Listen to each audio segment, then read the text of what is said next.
बाय गिबि गिबियावनो बर'नि निउस पर्टेल नायगिरि बयनिसिमबो सिबिनाय आरो खुलुमनायखौ बावहरदों। दिनै नोंथांमोननि गेजेराव अल बाथौ कोअर्डिनेशन कमिटिनि गाहाय लिंथुमगिरि जानानै आरो दुलाराय बाथौ गौथुमनि जानानै जों गिबि गिबियावनो मोनसे बाथ्राखौ जों रोखा खालामनांगौ जे फैबाय थानाय 2022-2027 इंखालाराव बेयो मोनसे सेन्सास जागोन आरो बेहाय जों बाथौआरि हिसाबै जोंबो बे सेन्सास खालामनायाव जोंबो सांग्रांथि जानानै दङ आरो बेनि थाखाय जोङो अल बाथौ कोअर्डिनेशन कमिटिनि गेजेरजों जोङो रोखायै सावरायदों।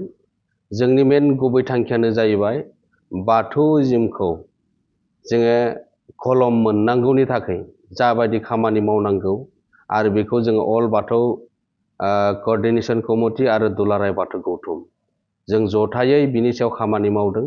जोङो गाहायै दा मोनसे जोङो एप्सनि गेजेरजों जों गासै बर'नि डाटाफोरखौ कालेक्ट खालामनाय जादों। बे एप्सआनो जाबाय BDIS बड' डेमोग्राफि इनफरमेशन सिस्टेम आरो बेहाय सोरबाफोर हयथ' गोनो गोथो जानो हागौ। बे दिनै गोदान नङा, बियो दुलाराय बाथौ गौथुमा बेबायदि हाबाफारि मावबोनाया 9 बोसोरनि गोलाव सम लानानै खामानि मावदों, नाथाय बेखौ जों कमप्लिट खालामनो हायाखैमोन। जों दा दिनै बेखौ मोनसे सिस्टेमाव लाबोनो थाखाय मोनसे गोदान एप्स खालामनानै जों बेखौ रायजो राजा बर' हारिनि गेजेराव जों बे डाटा कालेक्शन खालामनाया फ्राय 1200 माने फिल्डआव खामानि मावगासिनो दङ आरो बेयो दिनै गोबां स्पिडआव बिनि डाटा कालेक्ट खालामनाया जाबाय थादों। मानो होनबा दिनै बेथिं सानजानिफ्राय लानानै सोनाबसिम आसाम आरो आसामनि बायजोआवबो नागालेण्ड, वेस्ट बेंगल, अरुणाचल बेफोरबायदि जायगायाव थानाय बर' हारिखौ जों बे फैबाय थानाय सेन्सासनि सायाव जों सांग्रांथि लाबोनो थाखाय बेखौ जों खालामनाय जादों। मानो होनबा जोंनि गुबै थांखियानो जाबाय जोंनि एक्चुएल बर'नि डाटा, बर' पपुलेशना बेसेबां दंबारो आरो नैबे थानायाव जों बर' माहारि हिसाबै बाथौइज्मखौ मोननांगौनि थाखाय जोङो अराय सम जों बर' माहारि हिसाबै नांदों आरो बेहाय मैखोम बाहागो लादों दुलाराय बाथौ गौथुम आरो अल बाथौ कोअर्डिनेशन कमिटिया जोङो सावरायनायनि गेजेरजों बे हाबाफारिखौ मावफुंनाय जादों। जोङो मोनसे लाइजाम मोनदों जोंनि दुलाराय बाथौ गौथुमनि मानाव गेदेर आफादगिरिनिसिम गांसे मोनसे लाइजाम फैदों जे बाथौ ट्रेडिशनेल कालचारेल सेन्टार क'क्राझार आरो बिथांमोना बेहाय रोखा फोरमायदों जे बाथौ आरो कालचारेल सेन्टारनि नाजानायाव जे बाथौ कलमखौ मोननो हाबाय होनना बुंदों। जों दाबो बाथौ रिलिजियास कलमखौ जों दाबो मोननो हायाखै। जों मानो रायजो राजा बाथौ सिबियारिफोरखौ मानो भुल मेसेजखौ मानो होबाय थादों? जों मोननांगौनि थाखाय एबार कलम मोननांगौनि थाखाय जोङो जिखिनि जोंनियाव पपुलेशन थानांगौ बेयो दाबो फिलआप जायाखै। मानो होनबा 5 लाखनिफ्राय 10 लाख बेयो जाथारनांगोन बर' पपुलेशन बा बाथौ सिबियारिफोरा। दा बे सिबियारिफोरा जोंनियाव माथ्र दोङो दासो 2.5 लाख। बे 2.5 लाख पपुलेशनजों मालाबाबो मोनसे इज्मनि कलम मोननो हाया। दा बेनिखायनो जोङो रायजो राजा बाथौ सिबियारि जों गासैखौबो बेखौ रोखा फोरमायदों आरो बेहाय जोङो गोरोन्थि सानलायनाङा। सोरबाया जाबाय होनदों जायाखै होनदों, दुलाराय बाथौ गौथुमनिथिं लाइजाम गांसे बेहाय रोखा फैदों। नाथाय जोङो दिनैनि समाव बाथौ आदार्सआव थांनानै जोङो बाथौइज्म लिरनो हायो, बाहायनो हायो, बेल'सो रोखा। नाथाय कलमा दाबो डिक्लेयार जायाखै, कलमा फैखाबाय होननानै। जोङो बिनि आगोलाव जों गोबां खामानि मावनांगोन आरो बे मावनायनि गुबै जाहोनफोरा बेनो, जों डाटा कालेक्शन खालामथारनांगोन आरो जोंनियाव डाटा थानांगोन।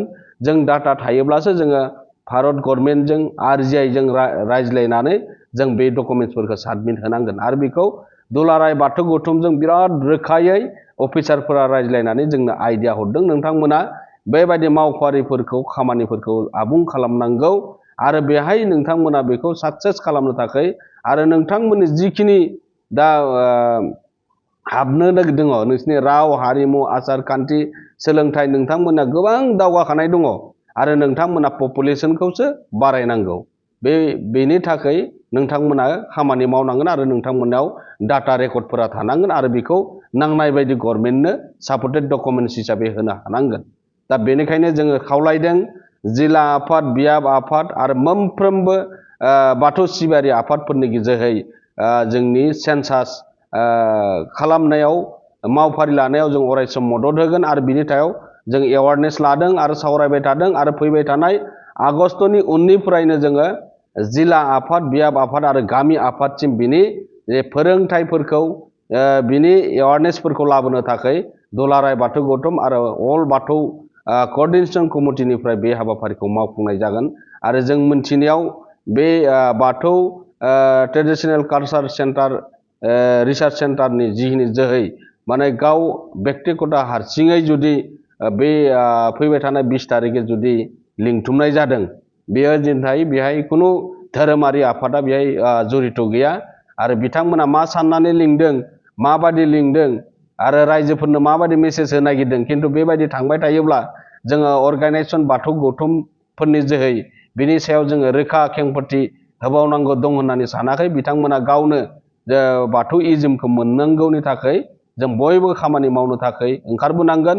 बे सोरबा मोनसे फिसा अर्गानाइजेसनफोरजों बेबायदि खामानि मावोब्ला जोंनि बर' माहारिनि गेजेराव गुलाय गुजायफोरा उनाव नुजानो हागौ।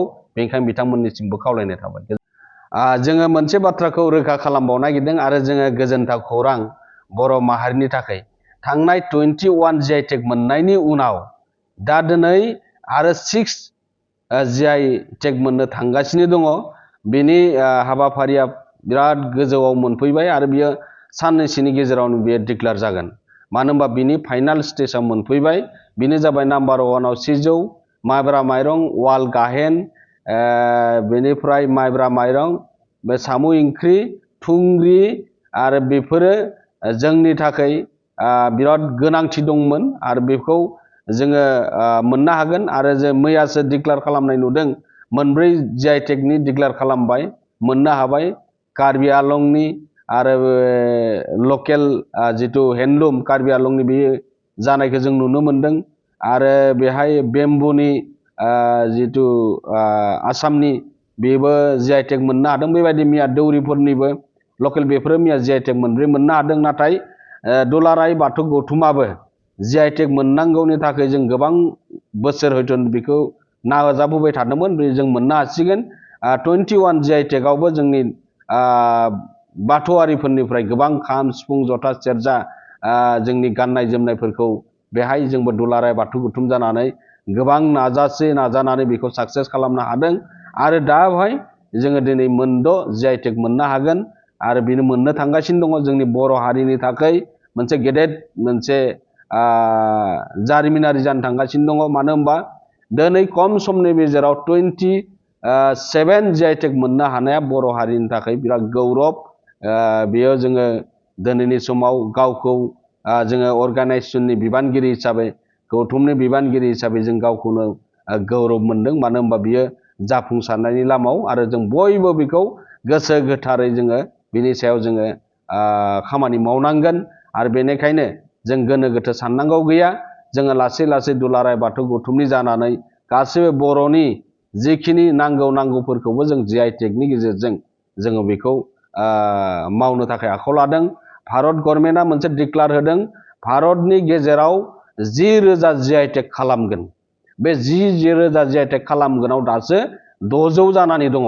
आरो 600 जादोंब्ला दासो आसामाव जोङो 48+ मैया मोनब्रै डिक्लेयार होनायदों, हयथ' 50+ जाबाय आरो बेजों 60आनो जायाखै दाबो। दा जोङो होमबा गोबां GI टेग खालामबावनांगौ दङ। आरो बेनिखायनो जों बयबो जोंनि बर' माहारिनि जिखिनि गोनां मुवाफोर दङ बेखौ जोङो GI टेग खालामना लानाया गोनां दङ। मानो होनबा बेहाय भारत गभर्नमेन्टआ डिक्लेयार खालामदो 10,000 GI टेग खालामनाय जागोन होननानै बयनिसिमबो मिथिसार होबाय। गोजोन्थों, खुलुमबाय, दहाय आफा बोराइ बाथौ।